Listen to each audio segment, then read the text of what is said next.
ایوب علیه السلام دا د پلار د طرف نه د اسحاق علیه السلام په اولاد کې دی او د مور د طرف نه د حضرت لوط علیه السلام په اولاد کې دی. دواړو طرف ته چې کوم دي د پیغمبرانو علیهم السلام رشتې دي. نو دل الله تعالی مال ورکړو، دولت ورکړو، سرو سپینی ورکړو، بیبیانې ورکړې وي، دغه رنګ اولاد ورله ډېر ورکړو. خو د ډېر زیات د الله تعالی ذکر کو او ډېر زیات د الله تعالی عبادت پې کو، د الله تعالی شکر به ادا کو. ځکه مالدارۍ کې پکار ده چې سړی شکر ادا کړي. سړی باندې الله تعالی نعمتونه کړي، پکار ده چې دې شکر ادا کړي. یو سړي باندې الله تکلیف راوست، پکار ده چې دې په صبر وکړي. نو فرشتو د تذکره کول، نو شیطان دا خبره واورېدله چې یاره د ایوب علیه السلام ډېر شکر گزار دی. فرشتو وي نو شیطان دا خبره واورېدله.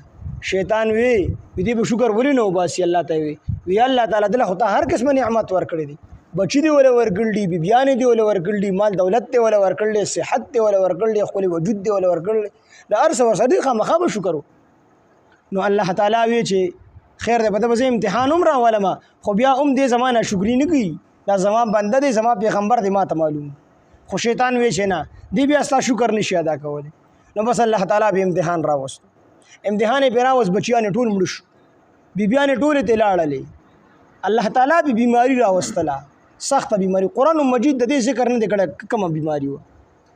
اگر چې اسرائیلیاتو کې دا خبرې شته دی چې په ایوب علیه السلام باندې العیاذ بالله چینجي ولګېدلو، ټول وجود کې چینجي وشو، او چینجو بیا چې وجود نه به چینجي وغورځېد، هغه به یې راواغست، بیا یې بدن باندې کې پیغمبر بدن مبارک دا چینجي خوړلی شي. د پیغمبر بدن الله تعالی په ځمکه باندې حرام کړی دی، ځمکه یې نشي خوړلی. ان الله حرم على الارض ان تاكل اجساد الانبیاء. الله تعالی په ځمکه باندې حرام کړی دی چې د انبیاو جسمونه وخوري. نو چینجي به راځي او د پیغمبر وجود بخوري. دا ټول هسې بکواسات دي، اسرائیلیات دي، غلطې خبرې دي. پیغمبر کې چینجي نشي کېدلی. د پیغمبر وجود الله تعالی پاک ساتي. هر قسمه تکلیف ورته رسېدی شي، خو د الله تعالی د خپل پیغمبر د عزت لاج ساتي. د عزت ځکه سور انبیا علیهم السلام تیر شوي دي، نو د بعضې پیغمبرانو بیبیانې داسې تېرې شوي دي چې کافرانې وي خو بدکارې نه وي، ځکه د پیغمبر د عزت الله تعالی خیال ساتي. دا چینجي منجي دا هسې دروغ خبرې د اسرائیلیات دي، او دا مخکې خلکو ځان له په تورات او انجیل او زبور کې د خلکو د ځان نه دا خبرې شاملې کړي دي. دا خبرې نشته دي. البته بیماري پرې راغلی ده، سخته بیماري پرې راغلی ده، سخته بیماري. بعضې جزام و، بعضې وجود باندې دانې وي، به هر حال او تکلیف ورته ډېر زیات و. څومره بیماري وه، بعضې مبصرین وي 18 کاله د بیمارۍ کې تېر کړ، بعضې وي 9 کاله، بعضې 7 کاله، خو مشهور کول دک 18 کاله دی چې 18 کاله په بیمارۍ کې تېر کړ. او داسې شو چې بچیان ختم شو، بیبیان صرف یو بیبي سره پاتې شوله، او هغه د هغې نوم مازر بنت میسا بن یوسف او بعضو رحمت بن اقراسیم بن یوسف لیکلی دی. د یوسف علیه السلام لور وه یا نوسۍ وه، دا ورسره پاتې شوله. خلکو د کلي نه وباسو، 3 خواږه ملګري هغې هم پرېښودو، او بهر په یو صحرا کې جونګړه جوړه کړله. دغې بیبي به وله مزدوري کوله، او هغه به یې راوړله، ایوب علیه السلام به خوړله. 18 کاله پس دا بیبي ورته وایي یا ایوب علیه السلام، بس که د الله نه دعا وغواړه که نه، حالانکې دعا دا د صبر خلاف نه ده. موږ بندگان یو د الله تعالی، موږ خو عاجزان یو، موږ سره څه شی شته دی نه، خامخا به خپل رب طرف ته رجوع کړو. په دې الله تعالی خوشحالېږي. الدعاء مخ العباده، دا دعا چې ده د عبادت مغز دی وي، نو په دې خو الله خوشحالېږي. خو ایوب علیه السلام دا خیال ساتو چې هسې نه زه دعا وکړم او دا چېرته صبر خلاف وخیږي.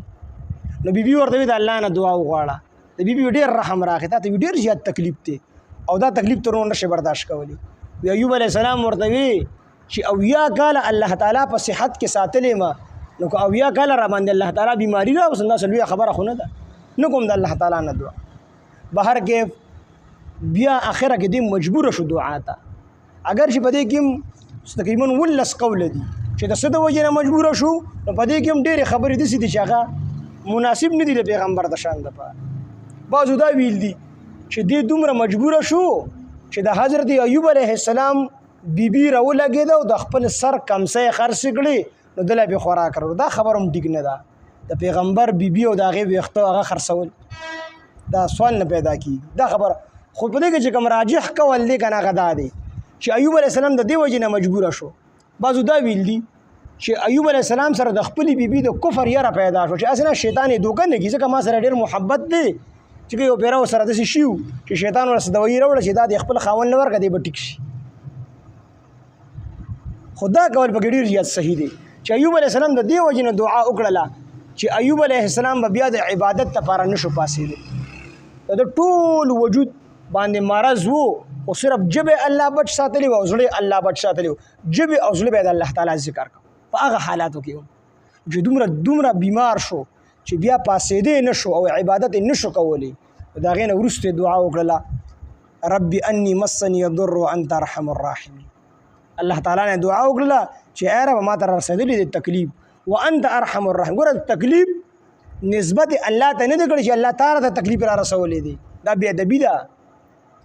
تکلیف نسبت الله ته نه دی کړی، وی الله ما ته تکلیف را رسېدلی دی خو ته ارحم الراحمین. د الله دپاره ښکلې صفت استعمال کو او د ځان دپاره کمزوري صفت استعمال کو. د دې وجې نه خو مونږ تاسو هم بیماران شو، داسې به نه وایو چې الله بیماران کړي. مونږ بیمار شو او الله تعالی ښه کړو او د ښه نسبت په الله ته کوي. مونږ خو عجیبه کار کوو چې ګټه کو چې ته دا نه وایو چې الله راله ګټه راکړه، او چې کله تاوان وکړو نو مونږ وایو یاره خدای په قسمت کې لیکلی و نو د تاوان هغه نسبت بیا الله تعالی ته کړو. دا ټیک نه دي. نو ایوب علیه السلام مجبوره شو نو دعا یې وکړله. بیبي ډېره زیاته ستړې شوې وه او ډېر زیات تکلیفونه یې سره تېر کړي. الله تعالی ورته وایي داسې کار دی، یو چینه والا الله پیدا کړله، وایي دغې چینې ته لاړ شه، دغلته غسل وکړه، د دغې چینې نه اوبه وڅښه، الله به دې ټیک. ایوب علیه السلام چې لاړو هغه چینه کې غسل وکړو، بیا د هغې نه اوبه وڅښلې، ټیک ټاک شو مکمل، بلکل چاته پته نه لګېده چې دا ایوب علیه السلام دی. بلکل هغه شانتې شو چې څنګه یې ځواني وه. 18 کاله بیماري تېره کړې وه. بیبي ورپسې ګرځېدله چې د بهر نه راله چې زما خاوند څه شو. د ده نه یې تپوس وکړو دلته کې زما یو خاوند دی چې ژړلې خفه وه چې یاره هغه شته هغې شرمخانو خوړل دي خو منظرو خوړل دي، دلته کې اوس اوس نشته دی. هغه ورسره خبرې کولې دا نه پېژني چې دا زما خاوند. آخره کې د ایوب علیه السلام وی زه ستا خاوند یم ایوب علیه السلام او الله تعالی زه روغ جوړ کړم. هغه ډېره زیاته خوشحاله شول. الله دې دومره رضا شو چې روایتو کې راځي چې الله پې د برې نه د سرو د سپینو باران وکړو. نو ایوب علیه السلام ورته خپله جولۍ مبارکه ونیسله، خپل صادر مبارک یې ورته ونیسو. وی الله تعالی ورته وایي چې ایوب ته حرص کوې چې ته ترې صادر نیولې. ایوب علیه السلام وایي چې الله حرص نه کوم، ستا د نعمتونو قدرداني کوم، ستا د نعمت قدر کوم چې ته ماله نعمت راکړې چې په ځمکه باندې پرېنوځي.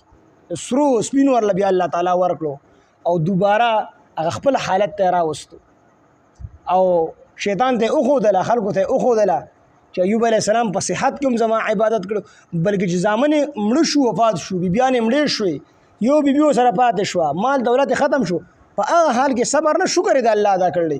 وی الله تعالی شکر دی چې دا مړه شو چې زه ستا عبادت ته اوزګار شو، دا خو ماته لوی رکاوټ و، بس صرف ستا عبادت ته کوم. نو بیا الله تعالی ټیک کو، الله تعالی ورله بچي را ژوندي کړو او نور بچي ورله هم ورکړو. او بعضې روایتو کې دي چې نه نور بچي ورله الله تعالی دغې بیبي نه ورکړو ځکه بیبي هم برابر شوه او دی هم برابر شو او ځوان شو او د اولاد ورله الله تعالی ورکو او سرو سپینو او نغد او هر څه ورله الله تعالی بیا ورکو. او خلکو ته یې وښودل چې ایوب علیه السلام څومره سخته تېره کړه، په دې ټوله سخته کې چاته فریاد نه دی کړی، ګیلې نه ده کړې، بلکې د الله تعالی شکر یې ادا کړی دی.